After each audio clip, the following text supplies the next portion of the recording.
Hello and welcome to LTV. I now hand you over to Pat O'Connell for the news and sport. Welcome to this week's LTV News and Sports Desk. RTE are at the moment producing a new series of programmes where they're featuring different celebrities from Ireland. These include Joe Duffy, Linda Martin and Charlie Bird. Charlie Bird was in Macroom this week filming pieces for this new series, and we caught up with him at the Gaelic Mill, and let's see what he had to say to us. Hello and welcome to LTV News. I'm here with me, the Chief News Correspondent with RTE, and it's a pleasure for me to be interviewing Charlie Bird. Charlie, welcome to Macroom. Thank you very much. This is a surprise. Now we're here at the Gaelic Mill in Macroom, where you are kind of tracing back your grandparents who were involved with electricity here in Macroom. You might tell us what you're doing in Macroom actually, Charlie. Well, there's a new series of programmes going out in RTE starting in the summer called Who Do You Think You Are?, where a number of so-called celebrities are tracing their family roots. And I'm one of the people that they've selected for the programme. And so many of my family roots start in Macroom, both on my father's side and on my mother's side. I suppose people in Macroom would know that both my father and mother came from Macroom, but most people outside of here probably wouldn't realise that, and maybe even the younger people wouldn't realise that both my father and my mother came from Macroom. But what's even more fascinating is that my grandfather, who was Timothy Collins Bird, who he actually came from, I'm still finding out, I think it was probably Bermuda. He came here and to put in street lighting and electricity. And I think it was maybe one of the first places in Ireland, Macroom was one of the first places in Ireland around 1900 and something to have street lighting.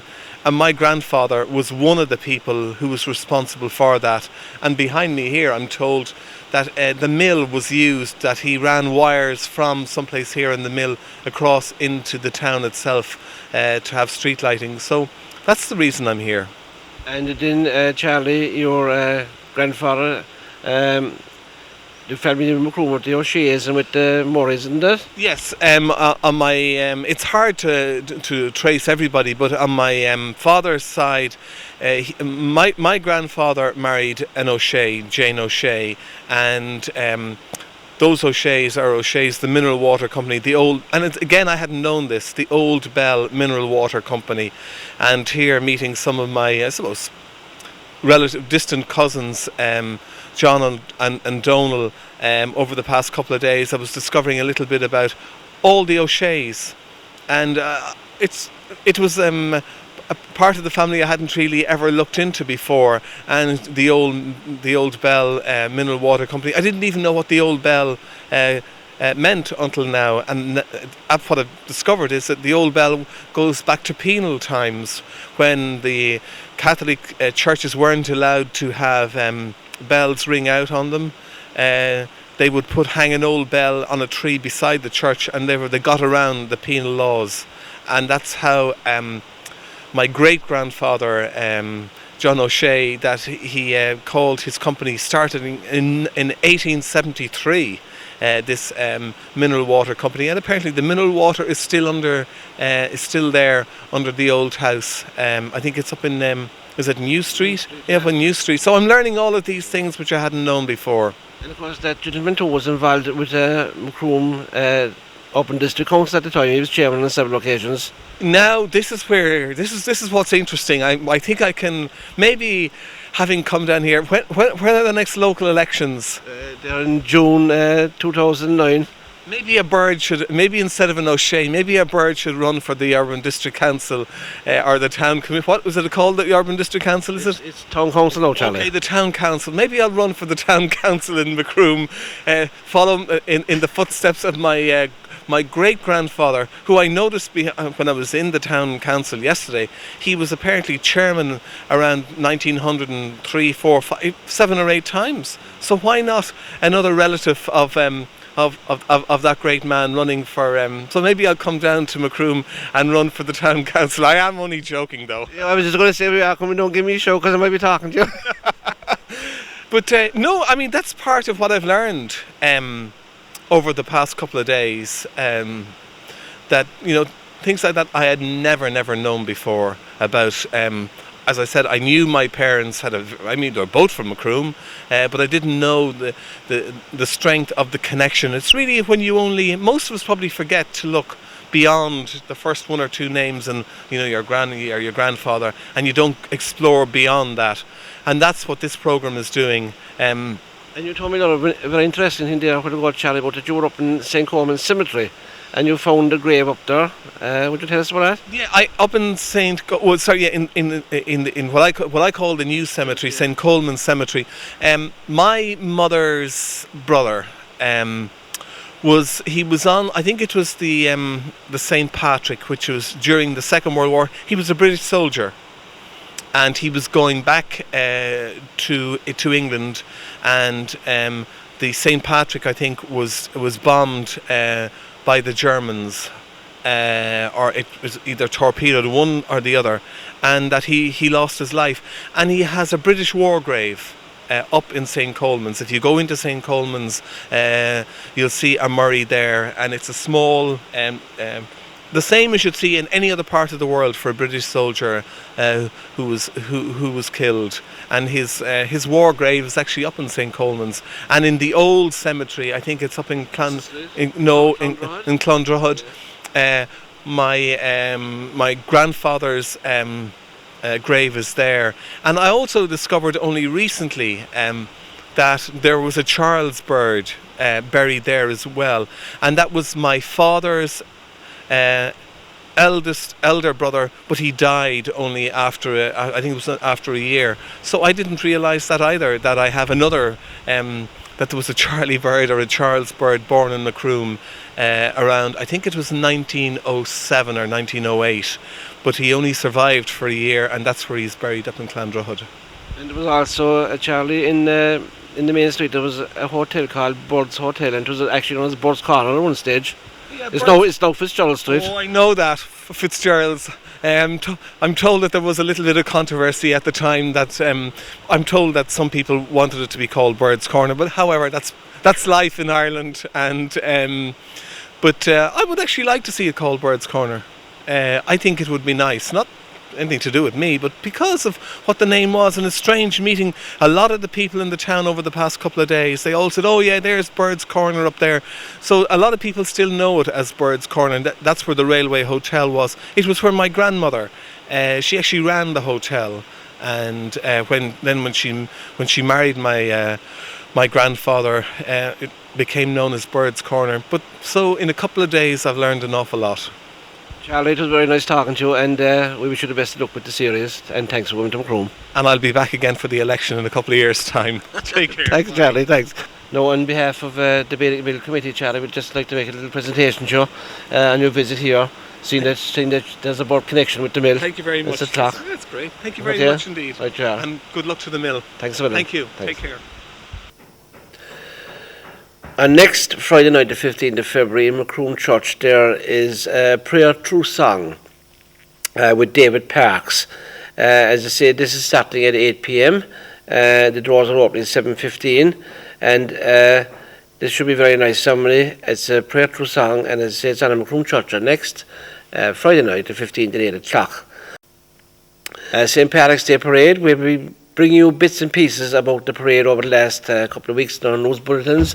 And this week we are looking for any commercial firms that are out there that would like to enter a float in the parade, or any schools that would like to bring a bit of pageantry or theatre. Would they please contact Padraig O'Driscoll at O'Driscoll Tavern Main Street, or Councillor Martin Coughlin, who are in charge of these floats.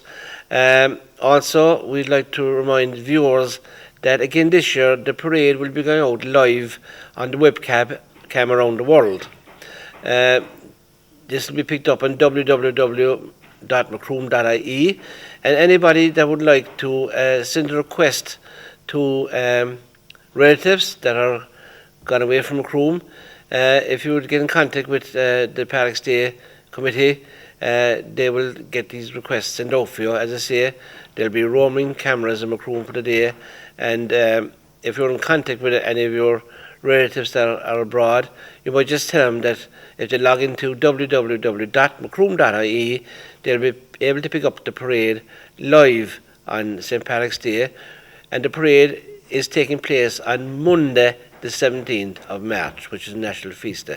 That's Monday the 17th of March, because there is some confusion. Some people think it's on the 15th of March. It's on Monday the 17th of March, starting at 3:30 p.m.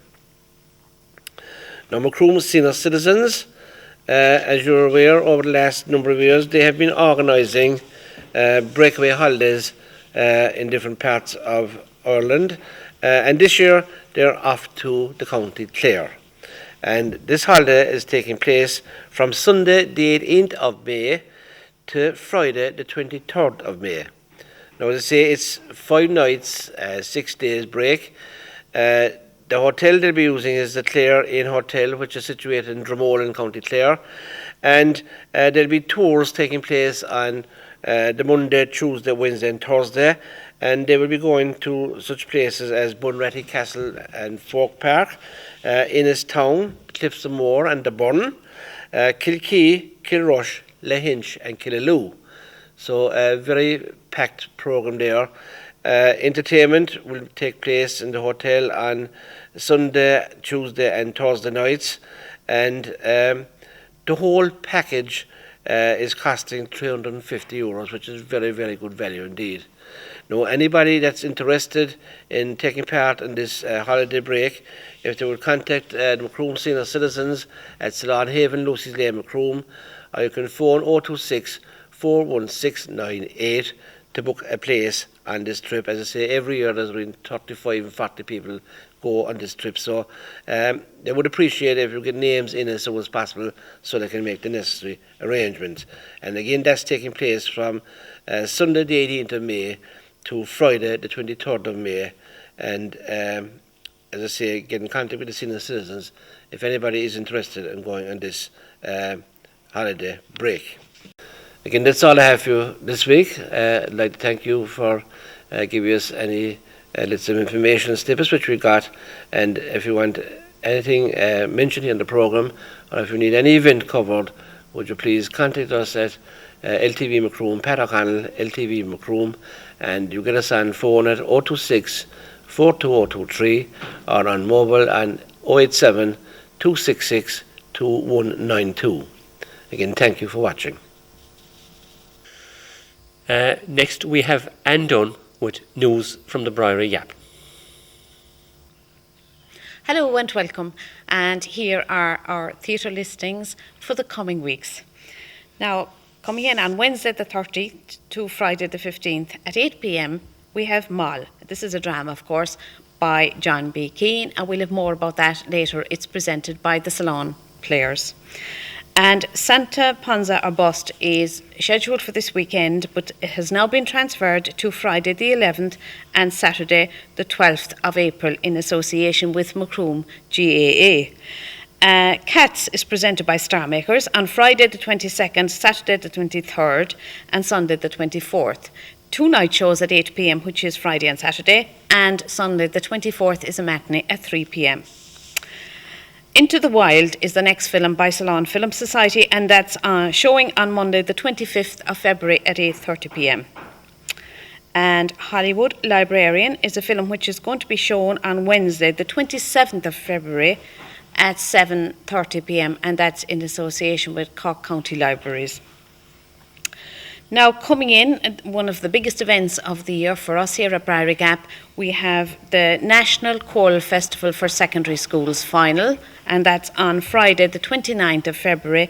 And of course we have the National Transition Year Drama Festival finals for 2008 on March the 1st. Now, joining me here is Brendan O'Brien, who is no stranger to the National Drama Festival. He's seen an awful lot of productions throughout the last number of years, 7 or 8 years at this stage, and has directed indeed a few plays as well, and is involved this year in the direction of a play, first of all, I suppose, in Ballyvourney, Brendan. So tell me first of all, what do you think about the plays and what they do for transition year students? Does it fill a gap? Is it good for them? Can you see it helping them in their education and going on in the world? Well, the transition year festival gives a great opportunity to youngsters to express themselves in a public way on stage. That's the first thing. It's a great confidence builder.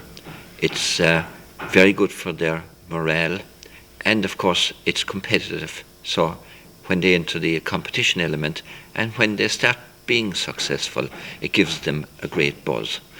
But I think that probably one of the greatest advantages for a transition year taking on a festival or taking on a play is that it allows them to do an in-depth study into the characters and the setting of the play. And usually then there's a great spread of emotion to explore.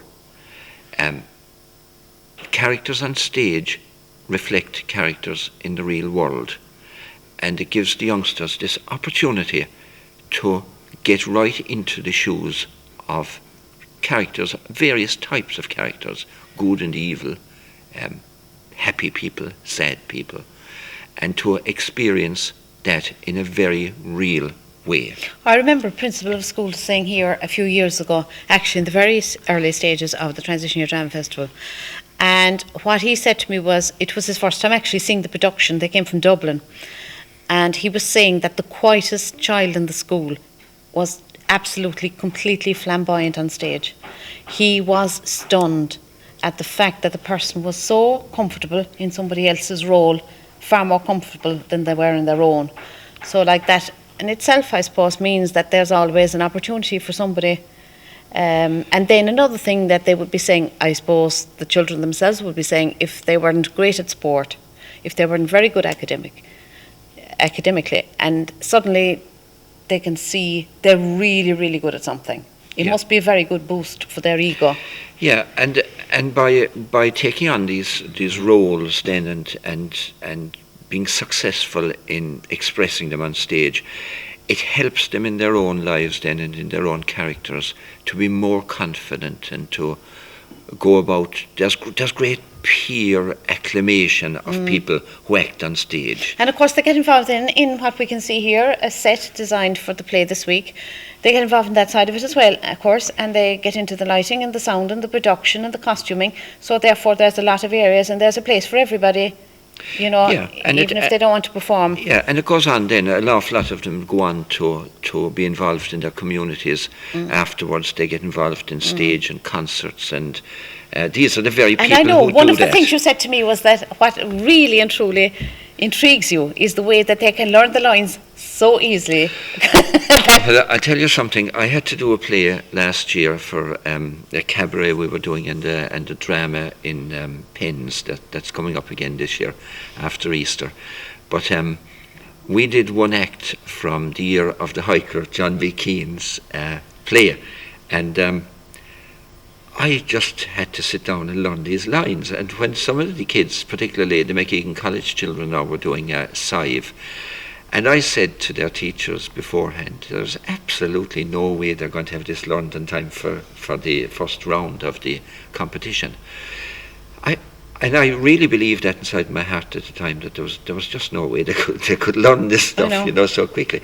And sure enough, I mean, they just devoured it, and in no time at all they were up here on the stage and acting out every line word for word. Courageously indeed. Very courageously. And they've gone on. Yes, and they're going on to the finals, which is wonderful, because it's very, very nice to see somebody from the locality, a school from the locality, going on to the grand finals. And of course that's McEgan College performing Sive here at the grand finals on the 1st of March. And of course then we have Ballyvourney as well. And I know that production is Oscailga. Yes. And you directed that yourself, Brendan, and it's your own creation as well, your own script. Yeah, last year I was asked by McEgan College again to help with a play there, and it's very difficult to find material that's suitable for teenagers. And I really did a lot of research and couldn't come up with anything, so I sat down with my pen and decided I'd better write something, and sure enough it was very successful. I wrote it in English at the time, and the theme of the play was the boy racers and the deaths on the road as a result of people speeding on the roads. So this year then, when Coláiste de Gobnatan and Ballyvourne prevailed on me, I have to say, to come and do a play with their transition years, and I'm delighted to be doing it, I have to say. I decided to translate that play into Irish, and that also has got into the All-Ireland final, I'm delighted to say, this year. So it's very satisfying, but that's another aspect of drama and of plays, that you can take a theme in the lives of youngsters, like you can take a theme like bullying, you can take drugs, you can take like the boy racers, promiscuity, I suppose, all kinds of issues that are real in the lives. Yeah, like the winner there a few years ago was all about anorexia, but very well performed by Doon and Limerick. Yes. Yeah, and they do tend to select plays or create plays that identifies problems within that age group, and probably things that they're dealing with every day. Yeah, and it is an opportunity, you see, as a teacher you can be inside in the classroom and you can work very hard, and teachers do work very hard, giving the message, as it were, in these areas.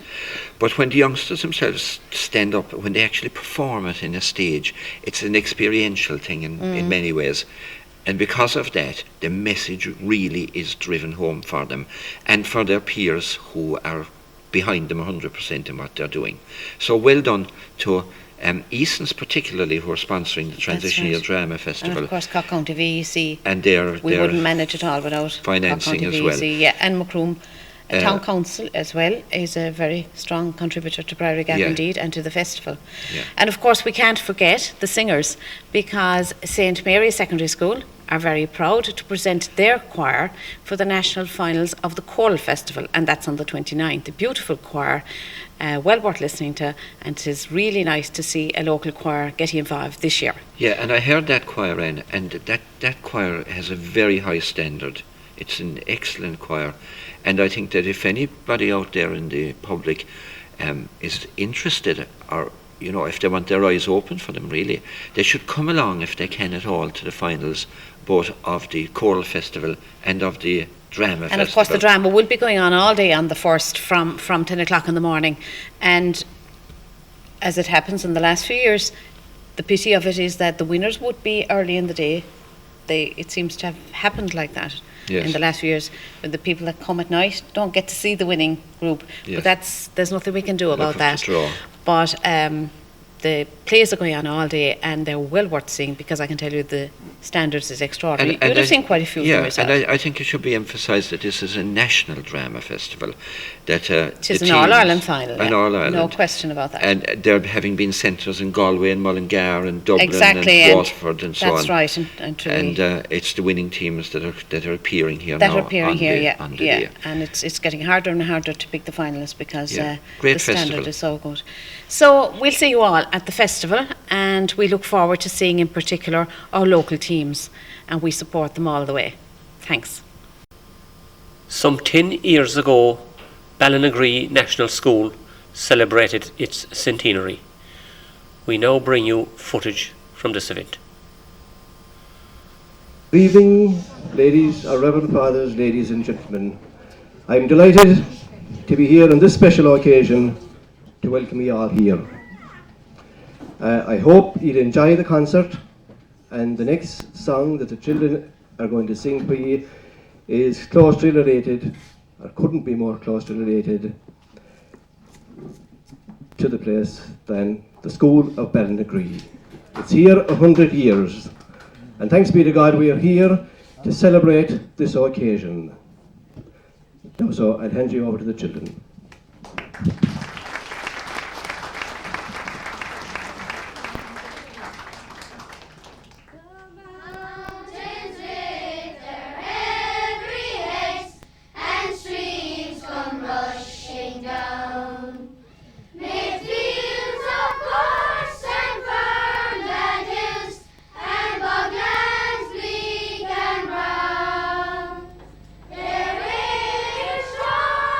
Just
Our next guest has made himself very popular recently.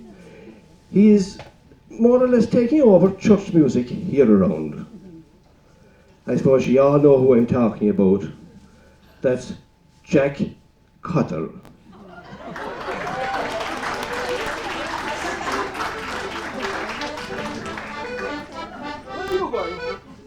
Where are you going? I'm playing.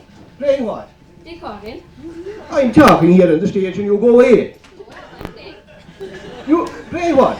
Playing a tune. Playing at me? No, I'm playing. You've been bossing me for the last 8 years. Now you want to call for him. Wait.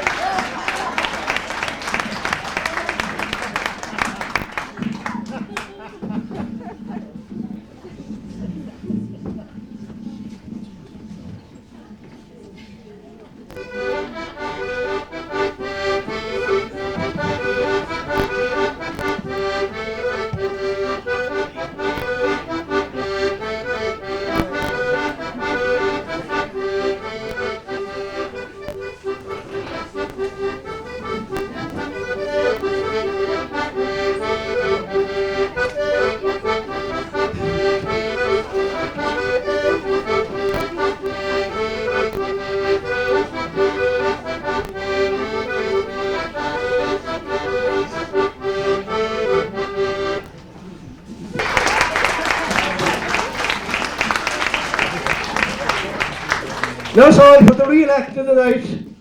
I'll hand you over to, I won't say the golden oldie, but the silver oldie. Jack Cutter, please.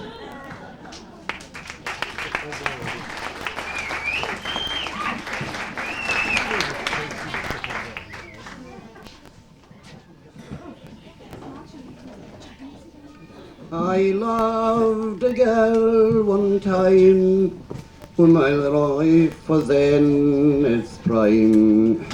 And the summer's evening seemed to have no end. In the garden we would walk by the rose and hollyhock. Their loveliness no jewel could transcend. So sleep, my lovely, sleep, where the rippling waters meet, in the valley where the rose and chestnut grows. In that little cottage there, free from worry, free from care, till we'll meet again. No other love I know.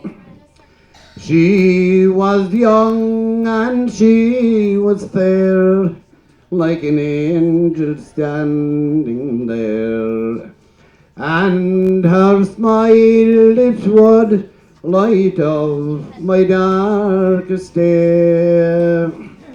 When she pressed me to her heart, I prayed we'd never part.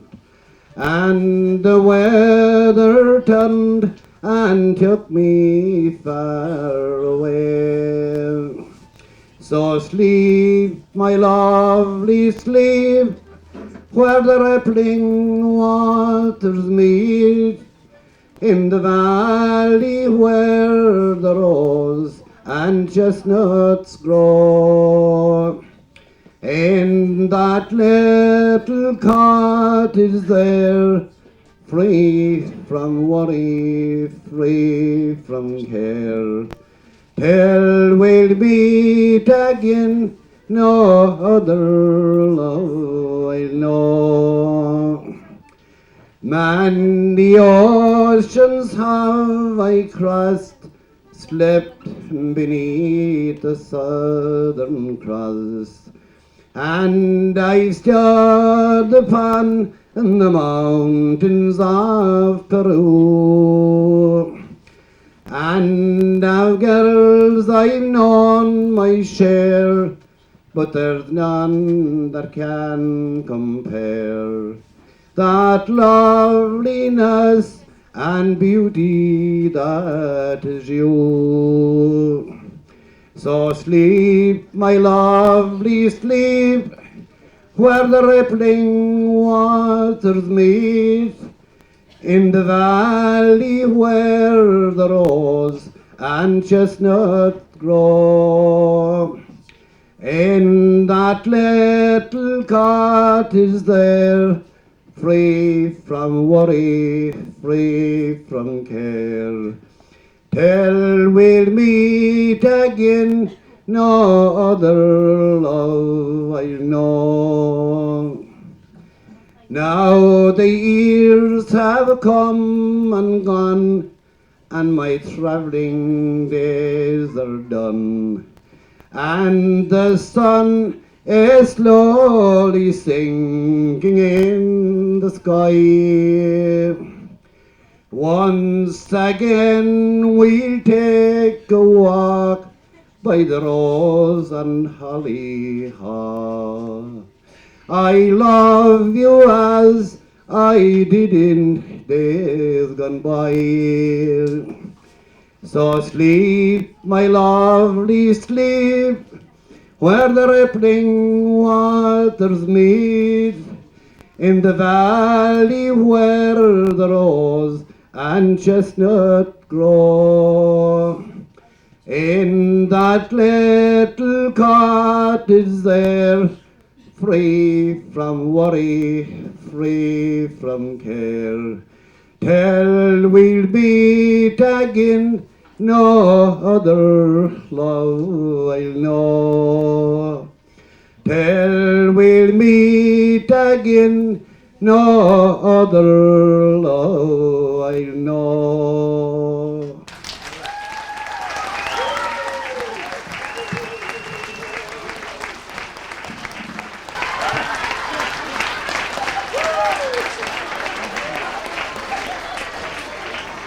Now we have three lovely young ladies here who are going to dance a step for us. Why better come out of the way?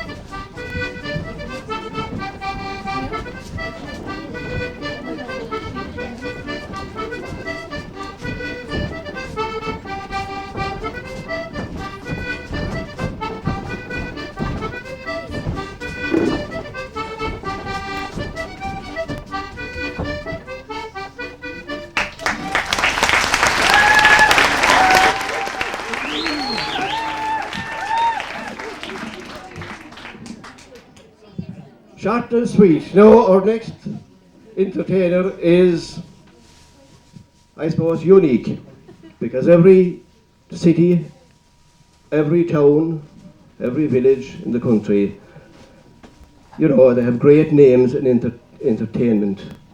But we can do better than that, because Nellie Coakley is coming out to tell you a story.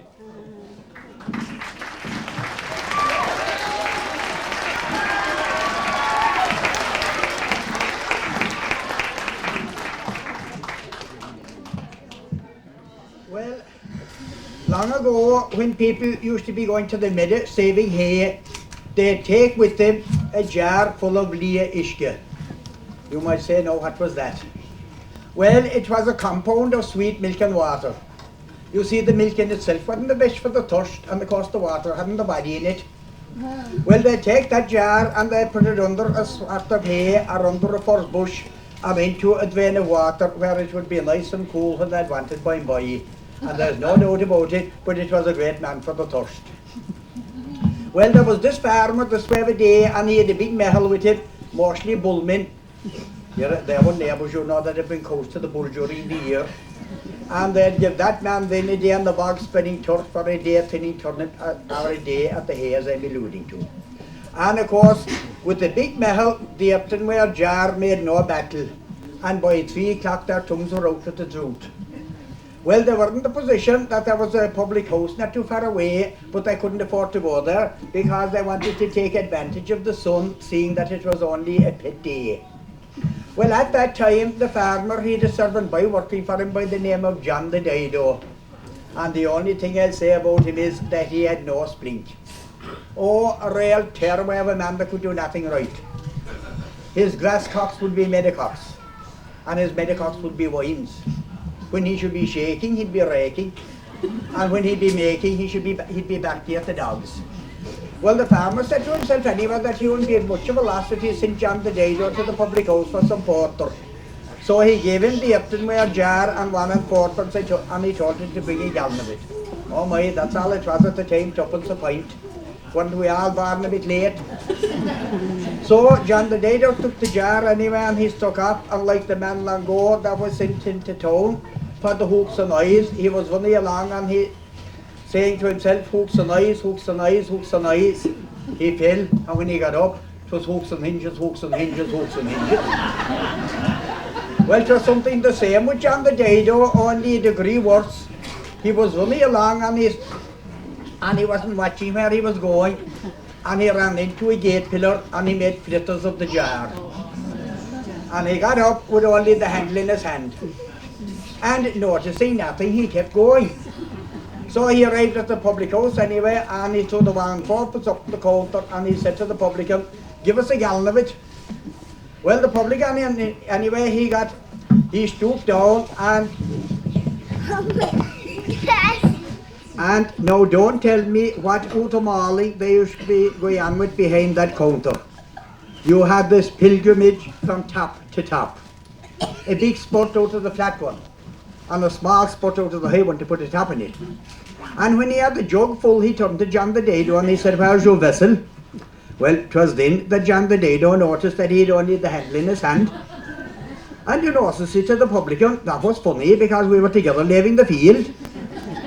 That may be, so the publican, but what am I going to do with this? So John the Dido, he began to think, and he took off the hat and he began to scratch his head with the dint of thinking.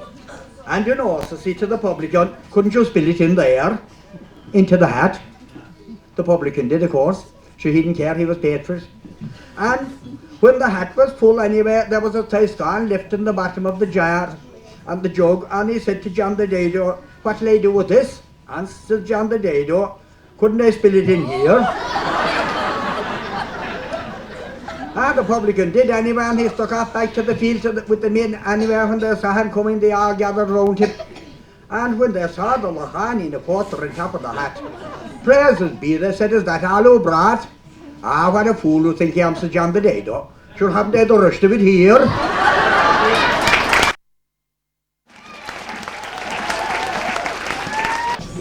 I'm only human. I'm just a woman. Help me believe in what I can be and in all that I am. Show me the stairway I have to climb. Lord, for my sake, teach me to take one day at a time. One day at a time, sweet Jesus. That's all I'm asking of you. Just give me the strength to do every day what I have to do. Yesterday's gone, sweet Jesus, and tomorrow may never be mine. So for my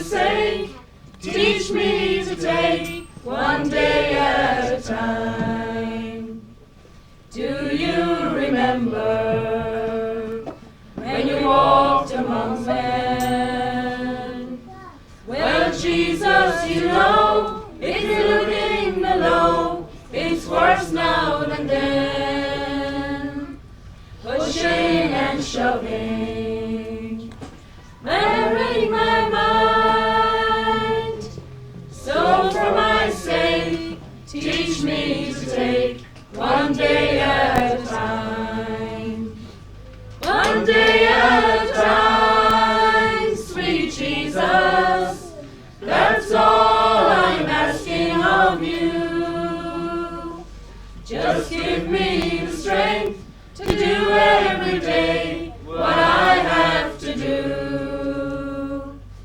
Yesterday's gone, sweet Jesus, and tomorrow may never be mine. So for my sake, teach me to take one day at a time.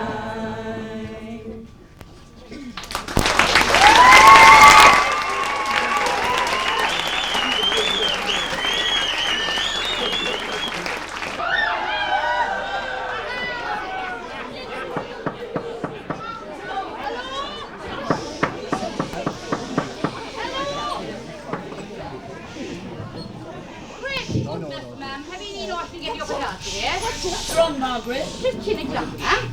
Michael! Michael, will you throw away that newspaper and get up? Do you know what time it is? Michael! Michael! Margaret! Margaret, come quickly! What's the matter with you, ma'am? There's something wrong with him. I can't wake him. Michael? Michael! Oh, saints in heaven, he's dead! He's quite cold. He must have been dead for hours.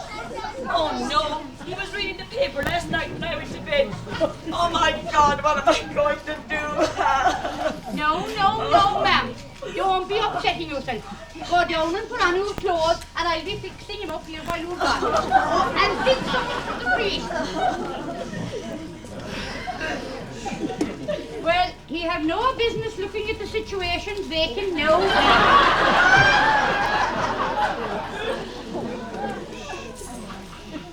I wonder if it's up he's gone. Sure, you never can tell.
These hands, I'll never get them right.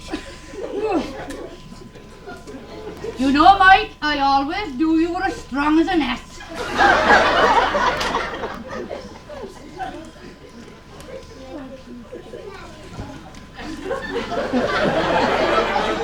No, oh, that should happen.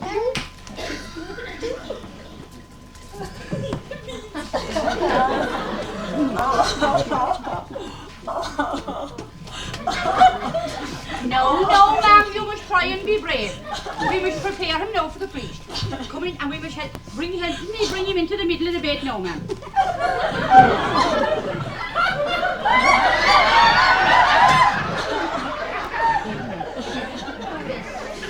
We must move him down a little small bit now, ma'am. Oh, Margaret, we'll never manage. Get away, will, ma'am. Grab hold of his legs there. Heave, ma'am.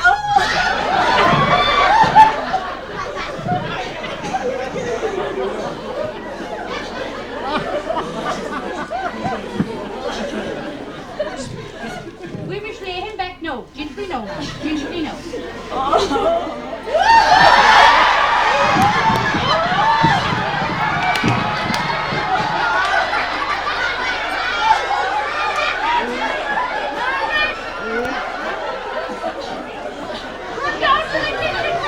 Why, ma'am?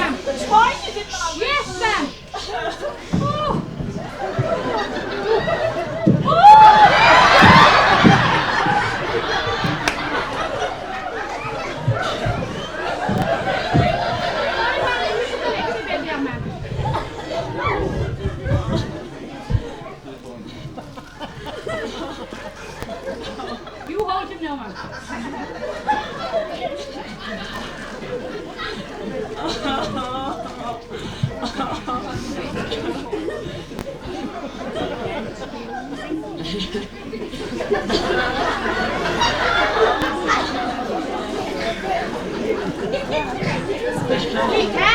We can't let this here before his reverence.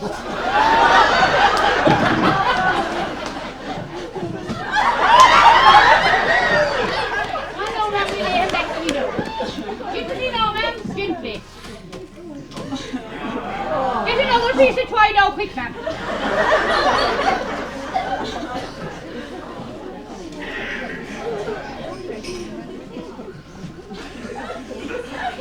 Hurry on, ma'am, he's rising in it. You hold him now.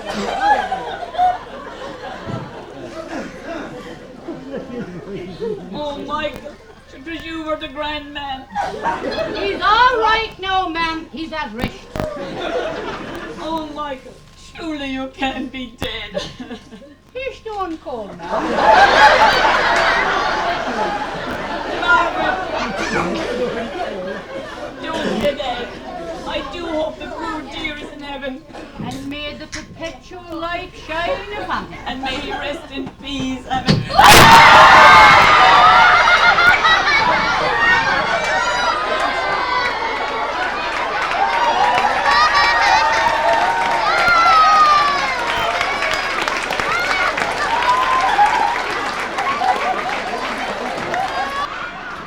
Now we have three young ladies, Patsy Spillane, Denise Murphy and Siobhan Kelleher, and they're going to do a bit of step dancing for you.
Now I'll hand you over to Piggy.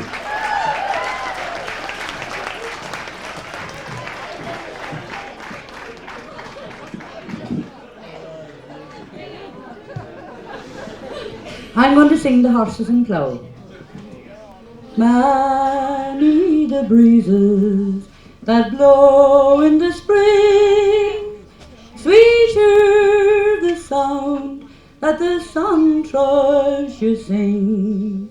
I sigh for a sight that I seldom see now, a man in the fields with his horses and plough. Farewell to the days of my youth long ago, when I harnessed my team in the valley below, and off to the highlands beside Corrigal, to turn the hard green sod with horses and plough, invoking a blessing, I started my day. I buried the tanner, that's what I would say, and asking for guidance to keep my know-how and plough a straight furrow with horses and plough. Then oft at the headlands, and every once in a while, I rested my body, all aching with toil. The sleeve of my shirt wiped the sweat from my brow as I gazed on the work of my horses and plough. But the clatter of tractors, pollution and all have crippled the couple, and sad was the fall. From far away, O Peck, we were richly endowed, never counting the value of horses and plough. Soon I'll be gone from this valley of woe to the fair fields of heaven. I hope I will go. One request of Saint Peter I pray he'll allow,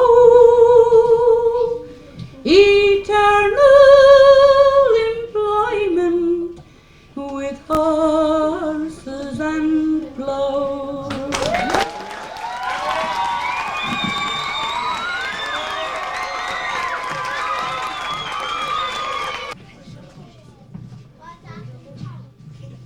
The Village Blacksmith by Longfellow. Under a spreading chestnut tree, the village smithy stands. The smith, a mighty man is he, with large and sinewy hands, and the muscles of his brawny arms are as strong as iron bands.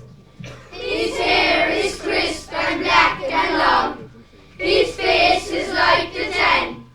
His brow is wet with honest sweat, he earns whate'er he can, and looks the whole world in the face, for he owes not any man. Week in, week out, from morn till night, you can hear the bellows roar. You can hear him swing his heavy sledge, with measured beat and slow, like a sexton ringing the village bell, when the evening sun is low. And children coming home from school, looking at the open door, they love to see the flaming forge, and hear the bellows roar, and catch the burning sparks that fly, like the chaps on the threshing floor. Toiling, rejoicing, sorrowing, onwards through life he goes. Each morning sees some task begin, each evening sees it close. Something attempted, something done, has earned a night's repose. Thanks, thanks to thee, my worthy friend, for the lesson thou hast taught. Does not the flaming forge of life our fortunes must be wrought?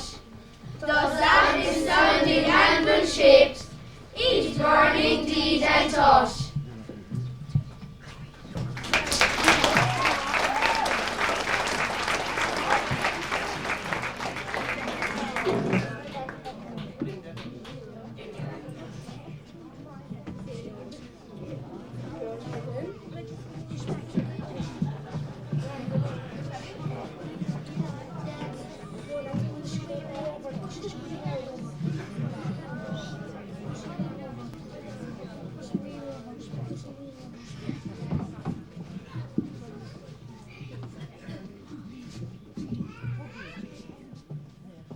Ye mates of Two Hallow, who are anxious for courting, a word of advice I will give unto ye.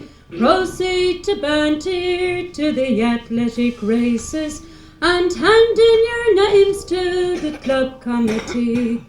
But do not commence any sketch of your programme till a carriage you'll see coming over the hill. Flying through the valleys and glens of Kilcorny is our Muskerry sportsman, the bold Teddy Quill. For rambling, for roving,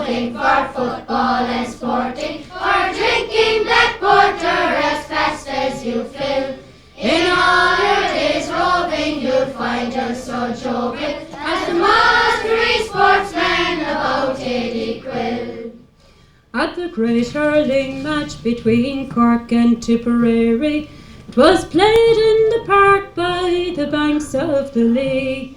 Our own darling boys were afraid of being beaten, so they sent for Baltady to Ballinagre. Sherry hurled the ball right in their faces and showed the Tipperary lads training and skill. If they touched on his lines, sure he swore that he'd brain them, and the papers were filled with the praise of Ted Quill. For ramping, for roving, for football and sporting, for drinking black porter as fast as you fill. In all your days roving, you'll find you so jovial as the Musgrave sportsman, the Baltady Quill. At the Cork exhibition there was a fair lady whose fortune exceeded $1 million or more, but a bad constitution had ruined her completely, and medical treatment had failed door and door. Now Mama, says she, sure I know what will heal me and cure the disease which will certainly kill. Give over your doctoring and medical treatment, sure I'd rather one squeeze off the Baltady Quill. For running, for roving, for football and sporting, for drinking black porter as fast as you'll fill. In all your days roving, you'll find you're so jovial as the Musgrave sportsman, the Baltady Quill.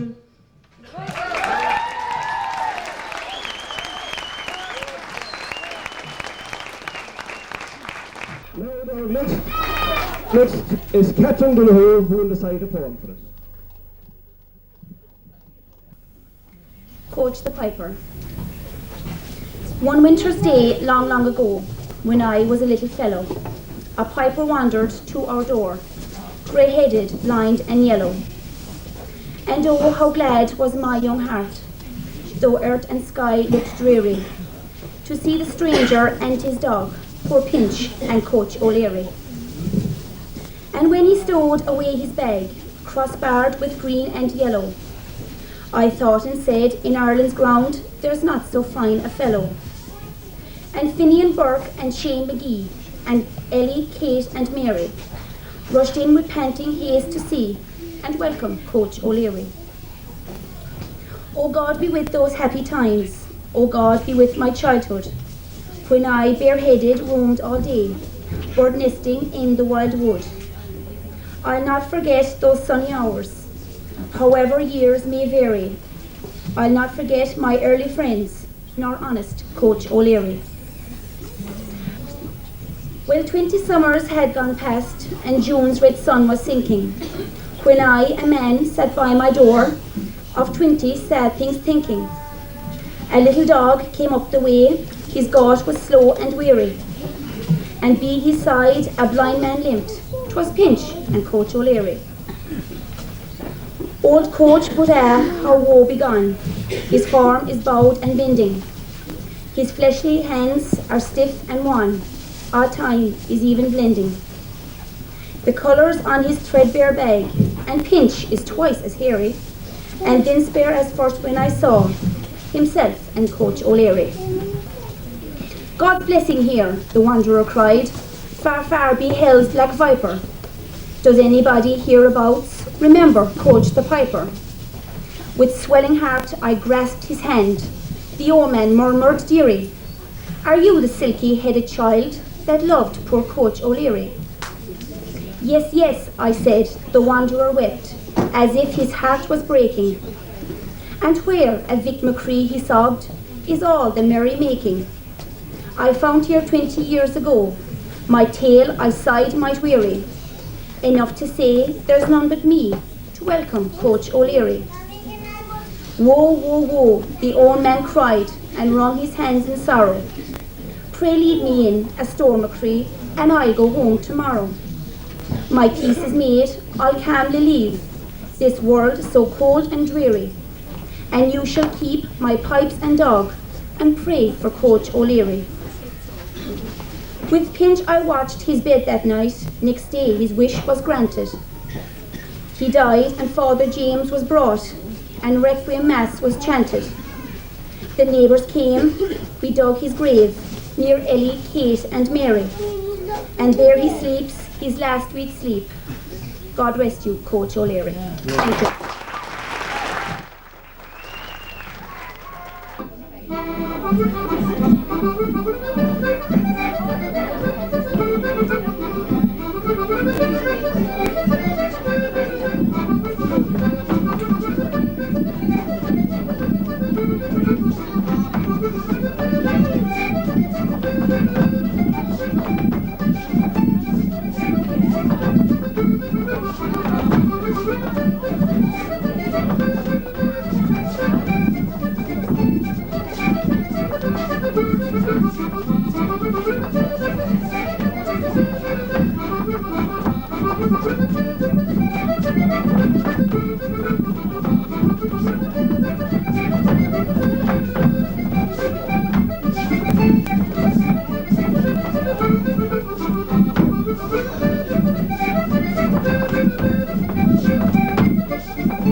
That completes our programme for this week. Thank you for watching and good night.